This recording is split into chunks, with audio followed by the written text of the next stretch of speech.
ಕನ್ನಡತಿ ಆಶಿಕಾ ರಂಗನಾಥ್ ಇತ್ತೀಚಿನ ದಿನಗಳಲ್ಲಿ ಕನ್ನಡಕ್ಕಿಂತ ಹೆಚ್ಚಾಗಿ ಬೇರೆ ಭಾಷೆಯ ಚಿತ್ರಗಳಲ್ಲೇ ಹೆಚ್ಚಾಗಿ ಬ್ಯುಸಿಯಾಗ್ತಾ ಇದ್ದಾರೆ.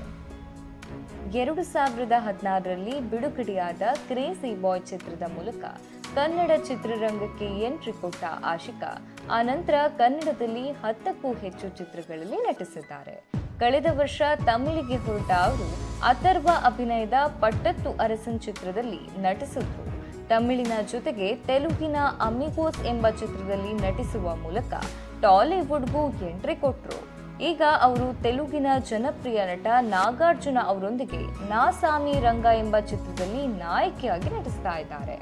ಈ ಚಿತ್ರದಲ್ಲಿ ವರಲಕ್ಷ್ಮಿ ಎಂಬ ಪಾತ್ರದಲ್ಲಿ ಅವರು ನಟಿಸ್ತಾ ಇದ್ದು, ಇತ್ತೀಚೆಗೆ ಒಂದು ಹಾಡು ಬಿಡುಗಡೆಯಾಗಿದೆ. ಇದಲ್ಲದೆ ಇನ್ನೊಂದೆರಡು ತೆಲುಗು ಚಿತ್ರಗಳಲ್ಲಿ ಆಶಿಕಾ ಅವರ ಹೆಸರು ಕೇಳಿ ಬರ್ತಾ ಇದೆ.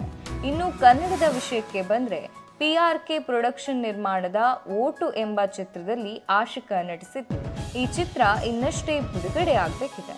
ಇದಲ್ಲದೆ ಸುನೀಲ್ ನಿರ್ದೇಶನದ ಗತವೈಭವ ಚಿತ್ರದಲ್ಲೂ ಆಶಿಕಾ ನಟಿಸ್ತಾ ಇರುವ ವಿಷಯ ಕಳೆದ ವರ್ಷವೇ ಕೇಳಿ ಬಂದಿತ್ತು. ಆದರೆ ಸದ್ಯ ಈ ಚಿತ್ರದ ಸುದ್ದಿಯೇ ಇಲ್ಲ. ಇವೆರಡರ ಹೊರತಾಗಿ ಮಿಕ್ಕಂತೆ ಆಶಿಕಾ ಬೇರೆ ಯಾವುದೇ ಕನ್ನಡ ಚಿತ್ರದಲ್ಲೂ ನಟಿಸ್ತಾ ಇಲ್ಲ. ಆಶಿಕಾಗೆ ಕನ್ನಡದಲ್ಲಿ ಅವಕಾಶಗಳ ಕೊರತೆಯೋ ಅಥವಾ ಅವರೇ ಚೂಸಿ ಆಗಿದ್ದಾರಾ? ಈ ಪ್ರಶ್ನೆಗೆ ಅವರೇ ಉತ್ತರಿಸಬೇಕು.